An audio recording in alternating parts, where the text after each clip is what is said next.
नमस्कार, सत श्री अकाल, राम राम सा, हमारी वणक्कम, प्रणाम। आप सभी का ऑल्टरनेट मीडिया में फिर से स्वागत है। मैं आपकी होस्ट गायत्री देवी।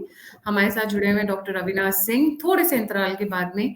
और आज हम जो टॉपिक लेने जा रहे हैं बहुत इंटरेस्टिंग टॉपिक है। महाराष्ट्र को लेकर अभी से ही कवायतें शुरू हो गई हैं। महाराष्ट्र की पॉलिटिक्स पूरे भारत की नजर में सबसे ज्यादा अटेंशन में 3 बार आई। सबसे पहले जब सुशांत सिंह राजपूत का केवाला केस हुआ, फिर जब पालघर के वो साधुओं की फोटोग्राफ जो आज तक मेरे दिल में बसी हुई है और मैं वो फोटो कभी भूल नहीं सकती हूँ, वो। और तीसरा जब एकनाथ शिंदे ने एक पारिवारिक पार्टी को दो फाड़ करते हुए उड़ गए एमएलए के साथ में, कहा गुवाहाटी। और फिर पता चलता है कि शिवसेना के हाथ से, मतलब ठाकरे के हाथ से शिवसेना जा चुकी है, वो जिनके पिताजी ने पूरी की पूरी पार्टी खड़ी की थी। तो ये ऐसी कुछ एक डेवलपमेंट है जिसके बाद में महाराष्ट्र की पॉलिटिक्स में हर किसी का इंटरेस्ट हो गया था। एवरीबडी स्टार्टेड फॉलोइंग कि हो क्या रहा है, and things like that. And Sharad Pawar अचानक से चाणक्य भी बन गए उन ड्यूरेशन में। सो अब जो इलेक्शंस आने वाले हैं उसमें महाराष्ट्र की जो राजनीति है वो बहुत गर्मा चुकी है। एक ऑपोजिशन नहीं है, बट मुझे लग रहा है उससे बड़ा ऑपोजिशन धरातल पे तैयार हो चुका है। बहुत सारी चीजें चल रही हैं, बहुत गड़बड़ियां हैं। BJP seems to be in a very difficult situation. Avinash भाई, a very warm welcome on the show. Let's get started ji. नमस्कार दोनों ही चैनल के सभी दर्शकों को और आपको भी गायत्री जी। देखिए, महाराष्ट्र की पॉलिटिक्स जस्ट लाइक बिहार की जो पॉलिटिक्स चलती है ना, उसके टाइप की हो गई है ना, कि कौन कब किधर जाएगा और कब क्या हो जाएगा, इसको प्रेडिक्ट कर पाना थोड़ा सा मुश्किल टाइप का। हालांकि वहां नीतीश कुमार 18 साल से मुख्यमंत्री हैं और एकमात्र वही मुख्यमंत्री हैं जो इधर वाले को भी बुला करके मुख्यमंत्री बन जाते हैं, उधर वाले को बुला करके मुख्यमंत्री बन जाते हैं। महाराष्ट्र की पॉलिटिक्स में क्या है कि तोड़ के मुख्यमंत्री बन जाते हैं, मतलब पार्टी ही आधी तोड़ के इधर ले आएंगे और इस तरीके की चीजें। खैर, ये तो लाइटर नोट बात थी। महाराष्ट्र में देखिए, जब से लोकसभा चुनाव बीजेपी हारी है, तब से बीजेपी चीजों को लेकर के मंथन कर रही है। देवेंद्र फडणवीस ने इस्तीफे की पेशकश की, आपको पता होगा। लेकिन जब हार का मंथन किया गया और मंथन में से जो चीजें निकल करके आई, और 4-5 चीजें थी। सबसे बड़ा जो मंथन से जो सबसे बड़ी पॉइंट निकल करके आया, वो था संगठन में असंतोष। और संगठन में असंतोष के कारण दो थे। एक तो बड़ा कारण यह था अजीत पवार का भी आना एनडीए के कुनबे में और अजीत पवार को मलाईदार पद देना। दूसरा यह था कि भाई एकनाथ शिंदे आए थे, तो एकनाथ शिंदे जाहिर सी बात है कि जहां बीजेपी का नेतृत्व था या जहां बीजेपी के कार्यकर्ता काम कर रहे थे, उनको एकनाथ शिंदे के लिए काम करना पड़ा। हालांकि एकनाथ शिंदे के लिए काम करना उनको बहुत दिक्कत नहीं दिया, लेकिन अजीत पवार का दिक्कत दिया। इसके अलावा देवेंद्र फडणवीस ने एक ऐसा ओहरा बना दिया था, जब उनको मुख्यमंत्री नहीं बनाया गया। आपको याद होगा कि जब उनको मुख्यमंत्री बनाया जा रहा था तो उन्होंने मना कर दिया था, फिर उसके बाद मान गए थे कि चलिए ठीक, हम उप मुख्यमंत्री बन जाते हैं। तो बड़ी देवेंद्र फडणवीस की बड़ी तारीफ हुई, जो बाहर से लोग देख रहे थे कि चलो ठीक है भाई, एक मुख्यमंत्री को उप मुख्यमंत्री बना दिया, सरकार बना ली। अब हुआ क्या, देवेंद्र फडणवीस को जितना एक्टिव होना था, जितना लोगों को एक साथ मिला करके चलना था, वो काम उन्होंने नहीं किया। देवेंद्र फडणवीस को लगा कि भाई शिवसेना तो आ गई है हमारे साथ, अगर आप बाला साहब ठाकरे और कुछ नेताओं संजय राउत वगैरह को छोड़ दे तो, और इधर अजीत पवार को ले आए और अजीत पवार के साथ 40 विधायक आ गए हैं। इतने लोग मिलकर के मेहनत करेंगे तो फिर लोकसभा चुनाव में दिक्कत ही क्या रहेगी। वो इसी मुगालते में रह गए। उन्होंने जितना अधिक यूटिलाइजेशन करना चाहिए था, जैसे मैं एक नेता का नाम बताता हूं, पंकजा मुंडे। मैं बार बार कहता था महाराष्ट्र की राजनीति में कि पंकजा मुंडे को देवेंद्र फडणवीस से कहिए इग्नोर न करें। पंकजा मुंडे अपने चचेरे भाई धनंजय मुंडे से चुनाव हार गई। जब उनसे वो चुनाव हार गई तो उन्होंने डायरेक्ट कहा था कि देवेंद्र फडणवीस ने सपोर्ट नहीं किया मुझे और जानबूझ करके हराया गया। उसके बाद उनके 4 कार्यकर्ताओं ने आत्महत्या भी कर ली थी, पंकजा मुंडे के जो फॉलोअर थे, उनको जो चाहने वाले थे। अच्छा, गोपीनाथ मुंडे की वो बेटी है, ठीक ठाक बोल लेती हैं, ठीक ठाक उनकी भी पकड़ है पॉलिटिक्स में, पिछड़े समुदाय से आती हैं। जब वो चुनाव हार गई तो जाहिर सी बात है कि उनके समर्थकों के बीच में या ओबीसी समुदाय के बीच में मैसेज देने के लिए आप उनको एमएलसी बना देते, क्या दिक्कत थी? कुछ उससे आफत तो टूट नहीं जाती। आपने बहुत सारा किया। उत्तर प्रदेश में आपने केशव प्रसाद मौर्य को चुनाव हारने के बाद उप मुख्यमंत्री बनाया। आपने चुनाव हारने के बाद धामी को उत्तराखंड में मुख्यमंत्री बनाया। हुआ कि नहीं गायत्री जी? गलत तो नहीं कह रहा हूं मैं। आप पंकजा मुंडे को भी बना देते। अब मैं आपको एकदम लेटेस्ट स्टोरी बता रहा हूं, जिस दिन हमें लोग वीडियो रिकॉर्ड कर रहे हैं, पंकजा मुंडे को विधान परिषद से भेजा जा रहा है, क्योंकि विधानसभा का चुनाव होने वाला है, एमएलसी बनाया जा रहा है। ये लेटेस्ट डेवलपमेंट है। ये काम पहले क्यों नहीं कर लेते? चुनाव हारने के बाद समझ में आया क्या? और नेता देखिए, ऐसा नहीं होता है कि नेता आप अकेले हैं, बाकियों का कोई मतलब नहीं है। बीजेपी को एक बहुत बड़ी कंफ्यूजन ये भी थी ना कि सारे काम मोदी जी करेंगे, सारा वोट मोदी जी के नाम पे मिलेगा। अगर सारा वोट मोदी जी के नाम पे मिलना है, सारा काम मोदी जी करेंगे, तो फिर आप लोगों की उपयोगिता क्या थी? ये इसी बहम में रह गए और यही बहम इनको लोकसभा चुनाव में हराया। हालांकि डैमेज कंट्रोल ये बहुत सारी चीज कर रहे हैं। एक और बात थी, जो मराठा आंदोलन चल रहा था उसको सही से एड्रेस नहीं कर पाए देवेंद्र फडणवीस। और मैं आपको बता रहा हूं, जो मराठा आंदोलन का नेतृत्व करता है जो व्यक्ति, वह देवेंद्र फडणवीस से मिलने से मना कर दिया। एक नाथ शिंदे गए थे जो पिछली बार उसका धरना तोड़वाने, तो वो जूस पिलाए। तो जो मराठा समुदाय है उसके नेता के द्वारा उसमें क्या मैसेज गया देवेंद्र फडणवीस के लिए? वो भी तो नेगेटिव मैसेज गया। और ऐसा थोड़ी नहीं कि आप एकदम हार गए हैं, एकदम आपको वोट ही नहीं मिला है, कुछ भी नहीं हुआ, वोट मिला है आपको, लेकिन जो वो नाराजगी का फ्रिक्शन था, उसके वजह से आपकी सीटें गड़बड़ा गई। तीसरी सबसे महत्वपूर्ण बात, इस पूरे दो बातें हो गई। तीसरी बात यह थी कि जो अफवाह फैलाया उसका काउंटर नहीं कर पाए। इन लोगों को लगता था कि महाराष्ट्र में अफवाह फैल रही है, मराठी भाषा में अफवाह फैलाई जा रही है, और मोदी जी हिंदी भाषा में उत्तर प्रदेश में भाषण देंगे, उससे महाराष्ट्र में इंपैक्ट पड़ जाएगा, जो चाहे आरक्षण का बात हो। आप सोचिए कि रामदास अठावले हैं, रामदास अठावले का यूटिलाइजेशन आपने क्यों नहीं किया? आपको रामदास अठावले का यूटिलाइजेशन करना चाहिए था, अच्छे से करना चाहिए था। दूसरी बात, नितिन गडकरी का यूटिलाइजेशन नहीं किया। नितिन गडकरी का यूटिलाइजेशन करना चाहिए था। नितिन गडकरी को जो जहां बुलाता था वो प्रचार करने जाते थे, या स्टार प्रचारक की लिस्ट में तो थे ही, या वो अपने नागपुर की सीट पे जमे रहते थे। भाई उनका भी चुनाव था, उनको भी लड़ना था। ये स्थिति थी। दो पॉपुलर नेता, नरेंद्र मोदी जी के चुनाव के जीतने का अंतर और नितिन गडकरी के चुनाव जीतने का अंतर आप समझ लीजिए। नितिन गडकरी भी बहुत बड़े मार्जिन से नहीं जीते चुनाव, गायत्री जी। तो ये स्थिति थी एक तरफ। दूसरे तरफ जो उठापटक चल रही थी, और उस उठापटक में जो बड़बोले नेता आपके बहुत बार उद्धव ठाकरे के ऊपर हमला कर रहे थे, खुद प्रधानमंत्री ने भी कई सारे सेंटेंसेस गलत बोले थे। अगर महाराष्ट्र के संबंध में बात की जाए तो असली शिवसेना, नकली शिवसेना आपको करने की कोई जरूरत नहीं थी। शिवसेना मतलब शिवसेना थी, आप वही बोल करके निकल जाते।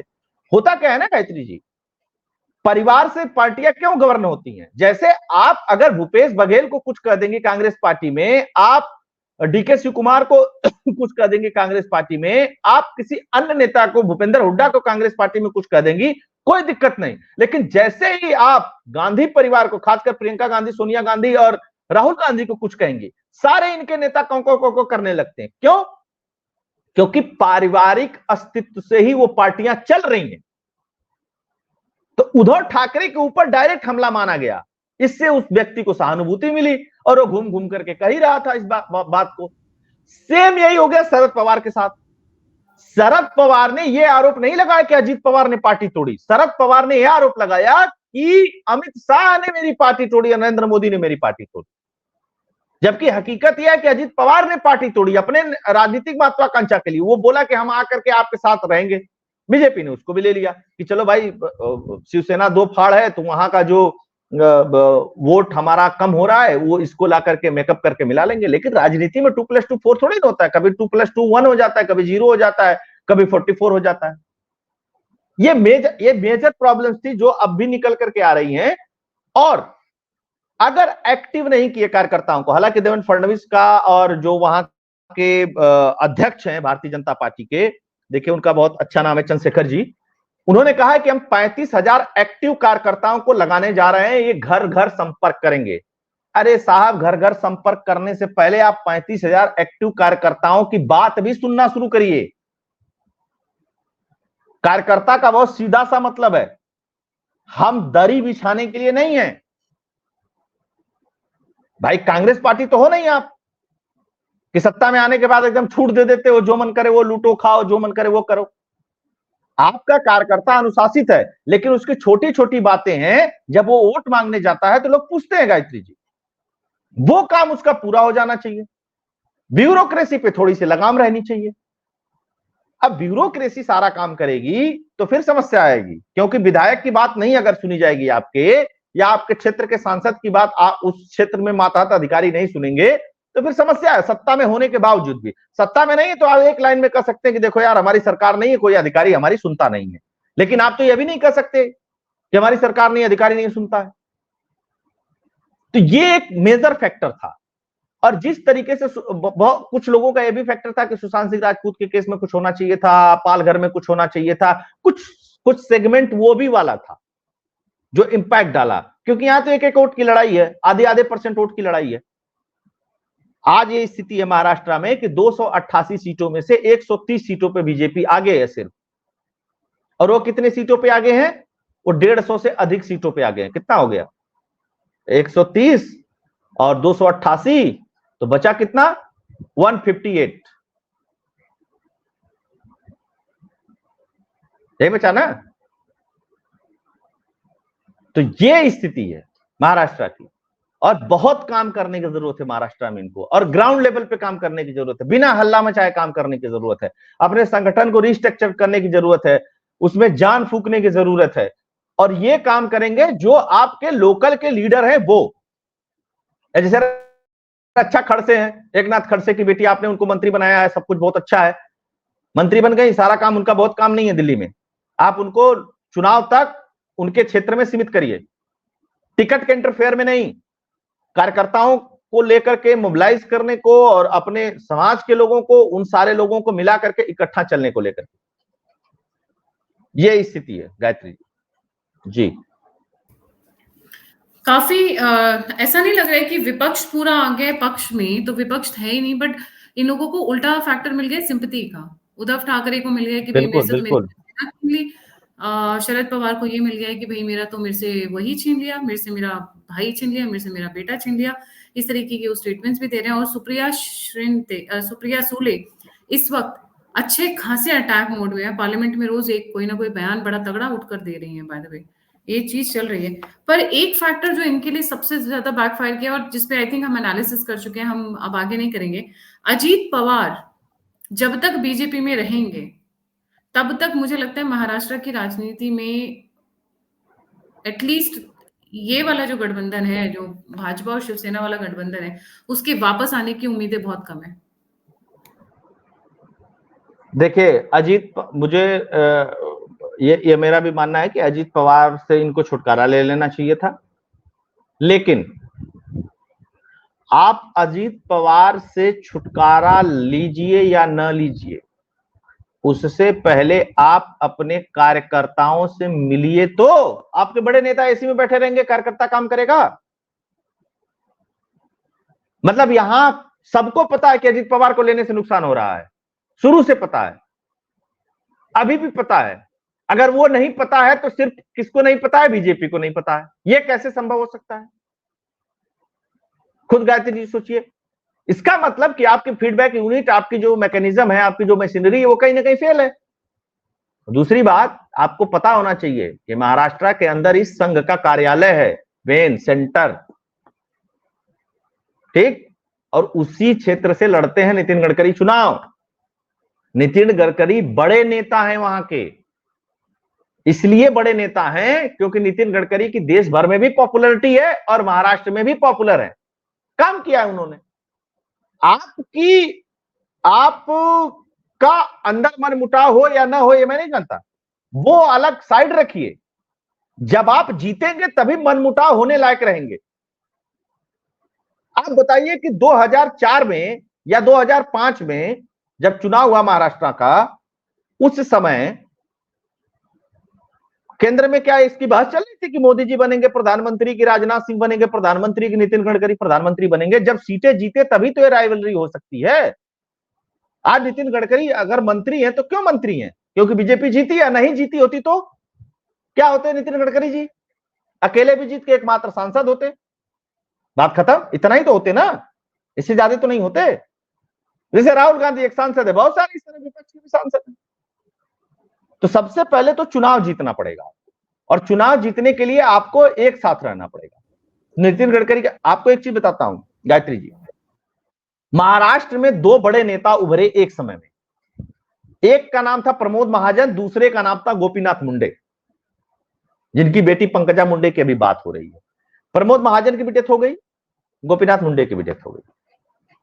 ठीक, आपके पास बीजेपी के कोर आइडियोलॉजी वाले कितने नेता हैं महाराष्ट्र में, जिनका जनाधार हो, जिनको लोग जानते हो? भाई देवेंद्र फडणवीस मुख्यमंत्री बन गए तो उनको लोग जानते हैं, गिने चुने नाम हैं आपके पास, उन नामों का यूटिलाइजेशन आपको करना पड़ेगा अगर चुनाव जीतना है। नहीं तो अपनी राइवलरी रखिए कि मैं बड़ा कि मैं बड़ा, मैं बड़ा कि मैं बड़ा।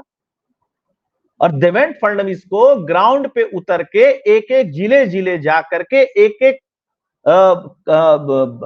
जिला अध्यक्ष से, उसके बाद युवा मोर्चा से, इन लोगों से 1 to 1 बैठ करके बात करनी पड़ेगी, प्रॉब्लम सुननी पड़ेगी, अपनी गलती माननी पड़ेगी। आप सिर्फ ये कह करके कि अफवाह तंत्र उनका बड़ा मजबूत था इसलिए वो चुनाव जीत गए, से नहीं काम चलेगा, इससे भी काम नहीं चलेगा। आप कह दीजिए कि उन्होंने कहा संविधान बदल देंगे इसलिए वो चुनाव जीत गए।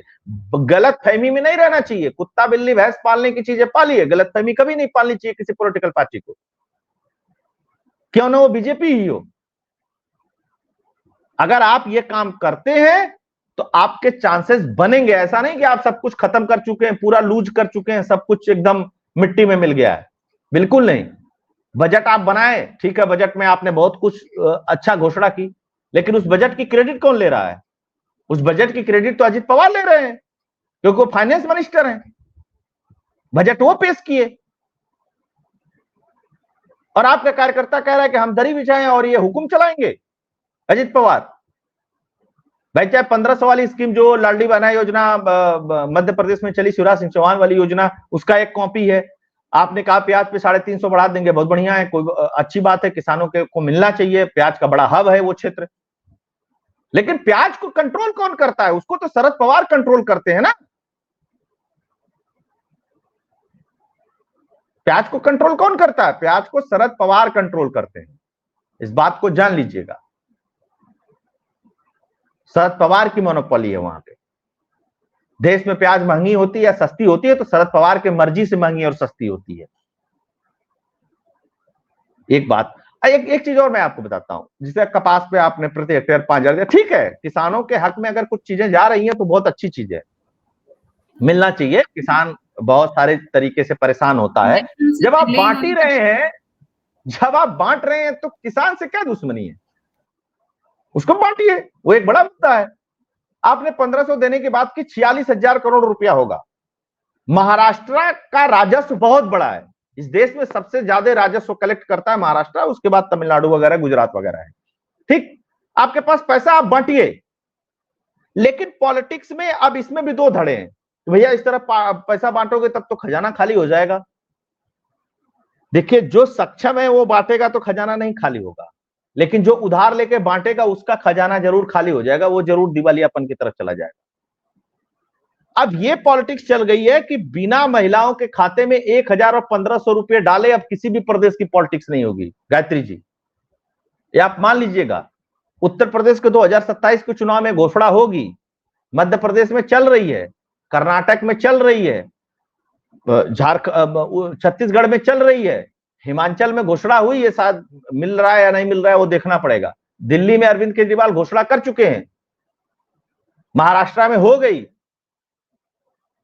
तो पूरे देश में अब जब सब 1500 पाने लगेंगे तो फिर 2000, कोई आएगा हम 2000 कर देंगे तो लोग उधर झुकेंगे, कोई आएगा कहेगा हम 3000 कर देंगे, क्योंकि मोदी जी के राशन का, मोदी जी के किसानों के 6000 रुपए सालाना देने का इंपैक्ट अब खत्म हो गया ग्राउंड पे।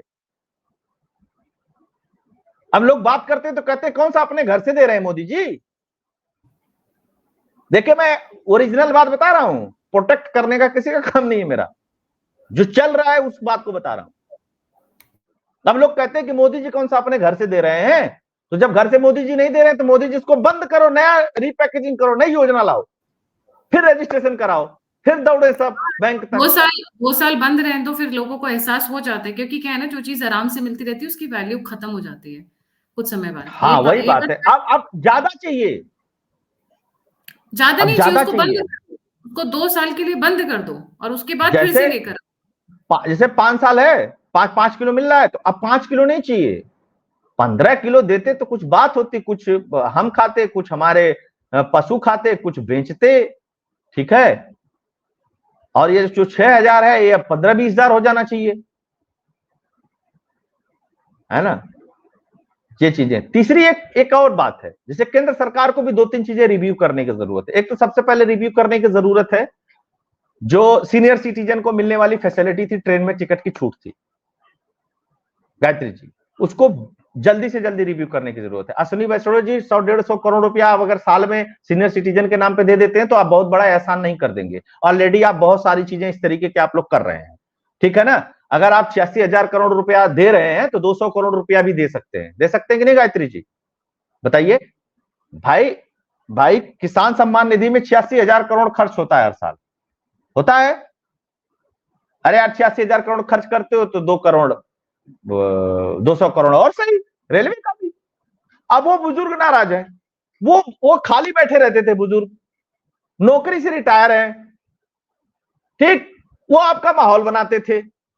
अब उनको पेंशन नहीं मिलती है, वो माहौल ही नहीं बनाते, कहते अरे यार हमारी पेंशन रोक दी, हम ही तो माहौल बनाते थे, चट्टी पे, चौराहे पे, पकौड़ी की दुकान पे बैठ करके, चाय की दुकान पे बैठ करके, घर में, मोहल्ले में। ये भी एक चीज है, कुछ कुछ जगह आपको सुधार करने की जरूरत है। अब उससे इकोनॉमी डिसबैलेंस होती है कि बैलेंस होती है, वो आपको देखना है, ठीक है। उससे इकोनॉमी नहीं खराब होगी, ठीक है ना। आप इतना पैसा दे रहे हैं तो 200-400 करोड़ और दे देंगे तो उससे बहुत खराब नहीं होगी, लेकिन उससे इंपैक्ट पड़ जाएगा। एक चीज और बता दूं, आज 1-2 दिन में हुआ है, गाली गलौज हो गई विधानसभा के अंदर, महाराष्ट्र के अंदर, ठीक है। शिवसेना का एक नेता बीजेपी के एक नेता को गाली दे दिया, फिर उसको 5 दिन के लिए निलंबित कर दिया गया, हॉट टॉक हुई, फिर उसका निलंबन 3 दिन का कर दिया गया, फिर उद्धव ठाकरे ने माफी मांग ली। मतलब ये सब भी चल रहा है, आप इसको भी मुद्दा बना सकते हैं, ये सब चीजों को भी आप मुद्दा बना सकते हैं। और एक चीज, आप शरद पवार का नाम लेना बंद कर दीजिए और उद्धव ठाकरे का भी नाम लेना बंद कर दीजिए,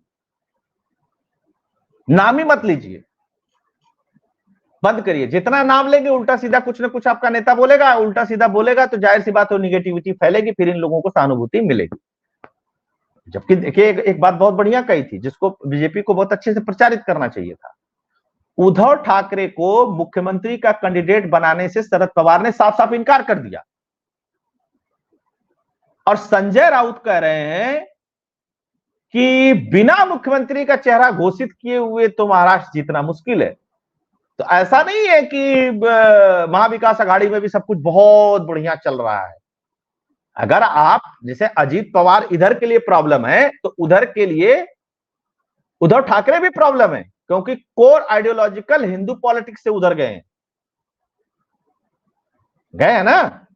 जो समस्या अजीत पवार को इधर लेकर के आने में हुई है, वो उधर उद्धव ठाकरे के जाने में भी हुई है, क्योंकि नहीं, उद्धव बट ठाकरे जीत करके आज ही जयराम रमेश का बयान आया है सुबह ही, no scope for Congress AAP alliance in Delhi Haryana but INDI bloc to fight together in Jharkhand and Maharashtra.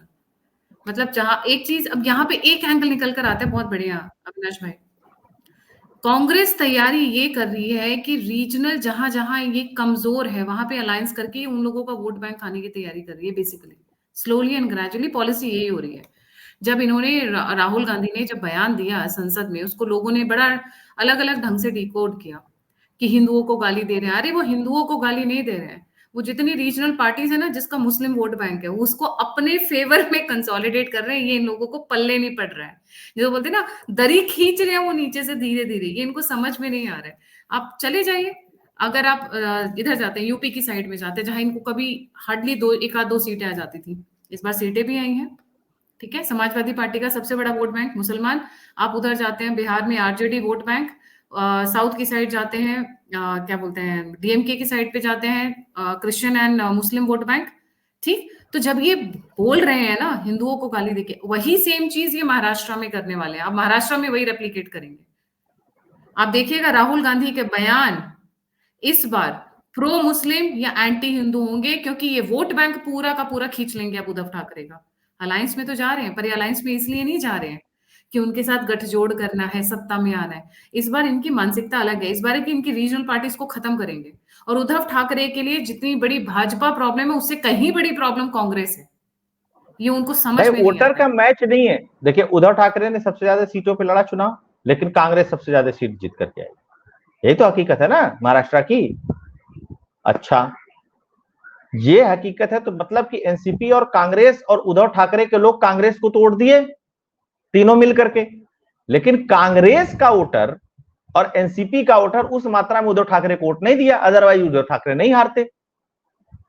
BJP वाले पार्ट में देखिए, बीजेपी के वोटर ने शिवसेना के वोटर को वोट दिया, लेकिन शिवसेना के वोटरों ने बीजेपी को उस मात्रा में वोट नहीं दिया और अजीत पवार के वोटरों ने तो बिल्कुल नहीं दिया, तभी तो हारे। यही तो स्थिति बनी ना महाराष्ट्र के अंदर। अच्छा चलिए, हार गए जीत गए सब अपनी जगह पे। राहुल गांधी क्या बोलेंगे क्या नहीं बोलेंगे, राहुल गांधी हमेशा बोलते रहे। राहुल गांधी की बोलने का इंपैक्ट जब होता है जब आप उसको बढ़िया से काउंटर नहीं करते। 10 साल लग गए प्रधानमंत्री को संसद में इस बात को बोलने के लिए कि कांग्रेस के इकोसिस्टम को चेतावनी देता हूं, जिस भाषा में तुम बोलोगे करोगे उसी भाषा में जवाब मिलेगा। क्यों लग गया हाँ, आपको बट हम भाई? सबका साथ, बहुत सबका बहुत साथ, सबका बहुत लेट भी विश्वास। कुछ करेंगे करेंगे, या मुझे तो उसी बात पे डाउट है, क्योंकि हम तो, देखिए आप और नहीं, मैं तो अभी चल रहे हैं। लोग नहीं नहीं नहीं, लोकसभा में बोले हैं तो जाहिर सी बात है कि राहुल गांधी का बयान सुने, फिर तैयारी करके सोच के आकर के लोकसभा में बोले हैं। कोई ऐसा तो है नहीं कि बाहर बोले हैं। राजनीतिक भाषण, पॉलिटिकल भाषण अलग होता है, लोकसभा में बोलना अलग होता है। और प्रधानमंत्री बोल रहे हैं तो जाहिर सी बात है कि इनको कुछ करना पड़ेगा, नहीं करेंगे तो निपट जाएंगे। सिंपल सी चीज है। और क्या होगा? 240 आए, अगले बार 140 हो जाएंगे। आपने उतनी बातें बोली, आपके कार्यकर्ताओं ने उसको अप्रिशिएट किया कि चलो 10 साल बाद बोले तो। देखिए प्रधानमंत्री ऐसा नहीं, कुछ लोग क्या सोचते हैं कि प्रधानमंत्री लठ उठाएंगे, राहुल गांधी को 20 लठ पीट देंगे, राहुल गांधी मूर्छित हो जाएंगे संसद के अंदर। ऐसे नहीं होता है। ऐसे नहीं करेंगे। राहुल गांधी को हथकड़ी लेकर के आएंगे, ले आओ संसद में, तुमको हथकड़ी पहना करके तिहाड़ जेल लेकर के चलते हैं और वहां 3rd डिग्री हम ही देंगे। ऐसे नहीं होता। बोले हैं तो वो मैसेजिंग है। मैसेजिंग है तो जिसको जिसको जो जो करना है, वो अधिकारियों को भी तो मैसेज है। लोकसभा से बोल रहे हैं तो वो ब्यूरोक्रेसी को भी मैसेज है, वो अपने नेतृत्व को भी मैसेज है, वो आपके मुख्यमंत्रियों को भी मैसेज है, वो आपके जितने भी मातहत मंत्री हैं उनको भी मैसेज है, जो सांसद है उनको भी मैसेज है। छोड़ना नहीं है उनका। सिंपल सिंपल सी चीज है। दूसरी चीज कि मोदी जी अपना भार थोड़ा कम करें, है ना, नेताओं पे डिस्ट्रीब्यूट करें। बहुत नेता है आपके पास, थोड़ा भार आप राजनाथ को दीजिए, थोड़ा भार आप गडकरी को दीजिए, थोड़ा भार आप अमित शाह जी को दीजिए। मतलब सबको मैं जी ही बोलता हूं, आपको ये नहीं कहे कि आप अमित शाह को जी लगा रहे हैं और राजनाथ को नहीं लगा रहे हैं, ऐसी कोई बात नहीं है। ठीक है, आप डिस्ट्रीब्यूट कर दीजिए। उत्तर प्रदेश में योगी जी को भी भार दे दीजिए, है ना। बिहार में जो आपके पास नेता है उनको भी भार दीजिए, ताकि उनको लगे, उनको ये नहीं लगना चाहिए कि मोदी जी आएंगे भाषण देंगे हम जीत जाएंगे। ये बहुत गलत फहमी है, जान लीजिएगा। क्योंकि आप अब 11वें साल में घुस चुके हैं और एंटी इनकम्बेंसी होगी होगी। आपके भाषण लोगों ने सुना, आपका चार्म सुना, अब थोड़ा सा उसको नीचे करिए और जिस अंदाज में संसद में बोले उसी अंदाज में बोलिए। पसमंदा फसमंदा किसी ने वोट दिया नहीं, सब हो गया ना खेल तमाशा आपका। सबका साथ सबका विकास हो गया ना, विश्वास विश्वास भी आप उसमें जोड़े थे, 4 लाइन का बना दिए थे पूरा। सबकी पोल पट्टी खुल गई ना, वो करना बंद कर दीजिए। आप सिंपल जैसे बोले उसी तरीके से काम करिए। आप अपने आप को मजबूत करिए। दूसरे का इस चक्कर में कतई मत रहिए कि फला व्यक्ति क्या कहेगा, कुछ नहीं। पॉलिटिक्स एकदम निचले स्तर पे आ गई है और उससे भी नीचे जाकर के करना शुरू करिए, है ना। जब आपने कहा ना कि रिमोट की सरकार चलती थी आप क्या बात करेंगे, तो सोनिया गांधी संसद छोड़ करके भागी ना, वही उसी तरीके से। इनको इतना रगड़िए बालक बुद्धि को कि एकदम पूरी इनकी बुद्धि हमेशा हरी नीली पीली काली रही। जी काफी इंटरेस्टिंग होने वाला है। आपको क्या लगता है, 288 सीट्स की असेंबली है, कितनी सीटें खींच पाएंगे ये? क्योंकि मुझे जो ग्राउंड से आ रहा है ना अंदाजा, देखो मेजोरिटी तो ऑपोजिट में जा रहा है, और इसमें सबसे बड़ा फायदा उद्धव ठाकरे खत्म हो जाएंगे इस अलायंस के बाद में। महाविकास अघाड़ी के बाद में उद्धव ठाकरे खत्म। क्यों? क्योंकि कांग्रेस जो है वो उन्हीं के वोट बैंक को कैपिटलाइज करेगी। भाई शरद एक बात मैं काट के आपको बताता हूं। शरद पवार के 2 दिन में बैक टू बैक 2 बयान थे। क्या क्या बयान थे? पहला बयान था कि अब राहुल गांधी को कोई पप्पू नहीं कहेगा, पहले दिन। दूसरे दिन उन्होंने कहा कि महाविकास अघाड़ी का कोई भी मुख्यमंत्री कैंडिडेट नहीं होगा। उनसे सवाल पूछा गया क्या उद्धव ठाकरे मुख्यमंत्री कैंडिडेट बनेंगे, और जिस दिन राहुल गांधी को कोई पप्पू नहीं कहेगा शरद पवार ने कहा, उसी दिन संजय राउत ने कहा कि बिना मुख्यमंत्री के घोषणा के अगर चुनाव लड़ेंगे तो सीटें कम आएंगी। और एग्जाम्पल क्या दिया कि राहुल गांधी को अगर प्रधानमंत्री कैंडिडेट घोषित कर दिया गया होता तो 25 से 30 सीटें बढ़ जाती, और 25 से 30 सीटें बढ़ जाती तो आज मोदी प्रधानमंत्री नहीं होते। बयान है, आप दोनों बयानों को समझिएगा। एक तरफ वो राहुल गांधी को कह रहे हैं कोई पप्पू नहीं कहेगा, मीन्स क्या है, इशारा कांग्रेस की तरफ हो गया, क्योंकि शरद पवार की जो पकड़ है वो एक सर्टेन एरिया तक है। उस एरिया में शरद पवार मजबूत है, वहां पे उन्होंने मैसेज दे दिया। सीधे सीधे राहुल गांधी को बड़ा नेता बना दिया, सीधे सीधे कांग्रेस को बड़ा भाई बना लिया, और उद्धव ठाकरे की उम्मीदवारी को नकार दिया। अब इसके मतलब निकालते रहिए बैठ करके, जिसको जिसको जो जो समझ में आए। ये इंसिडेंस हुआ है, ये चीजें हुई जी। सो बेसिकली अगर मैं कहूँ तो महाराष्ट्र 2 पार्टी सिस्टम की तरफ बहुत 2 पार्टी तो नहीं, 3 पार्टी सिस्टम की तरफ बहुत साइलेंटली बढ़ रही है, अगर हम एक मैक्रो एनालिसिस करें, क्योंकि उद्धव ठाकरे खत्म हो जाएंगे और वो करेंगे ही करेंगे, वो जाएंगे इन्हीं के साथ में। ठीक है, ये क्योंकि उनकी ईगो पे बात आ गई कि हम एक नाथ शिंदे से कैसे हाथ मिला लें, हम परिवार की राजनीति किसी गैर परिवार के बंदे को क्यों जाने दें। वो उनके लिए एक बहुत बड़ा, आई थिंक अगर वो उस चीज से उभर आए ना तो वो ज्यादा बड़े लीडर हो जाएंगे शिवसेना की, क्योंकि एंड ऑफ द डे एक नाथ शिंदे से वो हथिया भी सकते हैं पूरी की पूरी शिवसेना, अगर वो थोड़ा सा कॉम्प्रोमाइजेस कर ले, जो मुझे लगता है वो करेंगे नहीं। दूसरा, शरद पवार की पार्टी मोरलेस, पर देखो अजीत पवार पर बिल्कुल भरोसा नहीं है। अजीत पवार कब पलटकर वापस अपने चच्चू के पास चले जाएं कह नहीं सकते। बिल्म पैंदी का लोटा है बंदा, बहुत सीधी सी बात है। उसने फायदा इधर देखा इधर आ गया, उधर देखा तो उधर चला गया। वो नीतीश कुमार है बिहार के, आपने बिल्कुल सही कहा। अपने अब चाचा का ही भतीजा है ना। अपने चाचा का ही भतीजा है बिल्कुल। अब देखिए उद्धव ठाकरे की पार्टी गई तो बची हमारे पास शिवसेना, जो एकनाथ शिंदे की है, जो भाजपा के साथ है। ठीक है, दूसरी बची हमारे पास क्या बोलते हैं, उद्धव की शिवसेना। हाँ, उद्धव की शिवसेना की कोई वैल्यू नहीं है अविनाश भाई, आपको भी पता है वो खत्म है, महाविकास अघाड़ी के साथ जाती। और अगर एकनाथ शिंदे के साथ मिल गए तो फिर वो शिवसेना ही हो गई, तो उनकी वैल्यू वैसे ही खत्म है। अगर वो बनाना चाहते हैं तो शिवसेना की तरफ आएंगे तो शायद फिर भी हो सकता है मे बी एक असेंबली इलेक्शन लगे, 2 असेंबली इलेक्शन लगे, तीसरे तक वो वापस ले सकते हैं। पर उनकी क्या बोलेंगे, उनकी पूरी पार्टी जा चुकी है। Now coming to NCP. NCP देखिए अभी अजीत पवार ने खेल खेला नहीं है, वो खेल खेलेंगे इलेक्शन से पहले, ये मान के चलो जितना मैं आज समझ पा रही हूँ। तो 2 पार्टी ये हो गई। अब कांग्रेस जो नॉन एग्जिस्टेंट थी महाराष्ट्र की पॉलिटिक्स में, उसने ही रास्ता बना लिया है, और सबसे पहले वो खत्म करेगी उद्धव ठाकरे की पार्टी को। सबसे पहले वोट बैंक उन्हीं का हाथ आएगी, और इस पूरे खेल में एनसीपी का भी वोट बैंक जाएगा कांग्रेस की तरफ, जितना मैं समझ पा रही हूँ। तो ये 2 to 3 पार्टी सिस्टम की तरफ जा रहे हैं। बाकी जो पार्टी है ये डाइसेमिनेट हो जाएंगी विद पीरियड ऑफ टाइम, मुझे ऐसे लगता है। जी, आपके फाइनल। देखिए एकदम बहुत साफ साफ आप महाराष्ट्र में समझ लीजिए कि 130 सीटें जो लोकसभा में बीजेपी आगे थी, उसी के आसपास बीजेपी और पूरा एक गठबंधन दिखाई दे रहा है। मतलब उसमें अजीत पवार भी हैं, वो भी हैं, वो भी हैं, सब मिला करके। ठीक, अब 130 आप निकाल दीजिए, 10 आप ऐसे निकाल दीजिए, हो गया 140। बचा कितना? 148। 148 पे तो वो अभी भी आगे हैं। और खेल मैं बता दूं आपको, ज्यादा बड़ा नहीं है। 4% वोट अगर ये लोग शेयर बढ़ा लें तरीके से, 4% वोट शेयर, 4% खराब बहुत बहुत होता है, तो ये 200 पार कर जाएंगे बीजेपी वाले।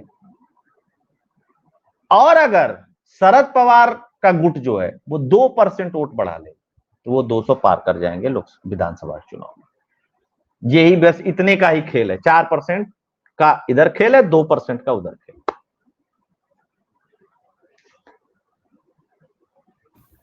Thank you so much Avinash भाई फॉर ज्वाइनिंग। जाने से पहले की फैक्ट यूट्यूब चैनल के सभी व्यूअर्स से रिक्वेस्ट है, please like subscribe and share the alternate media. और जो ऑल्टरनेट मीडिया के सब्सक्राइबर्स हैं, please like subscribe and share की फैक्ट यूट्यूब चैनल। अविनाश भाई कम शोज करते हैं पर अच्छा करते हैं, बहुत डेडिकेटेड होकर करते हैं जी। और एक जितने भी गायत्री जी के चैनल के जितने भी दर्शक हैं, कम से कम 2 लाख लोग इधर से उधर तुरंत शिफ्ट हो जाएं आज। बिल्कुल बिल्कुल डेफिनेटली। बहुत और बहुत अगर आप धन्यवाद। कंट्रीब्यूट करना चाहते हैं तो यूपीएस स्ट्रीम के ऊपर आप फीडबैक देना चाहते हैं तो लिंक डिस्क्रिप्शन बॉक्स में। इसी के साथ जय हिंद, जय श्री राम, हर हर महादेव। हर हर।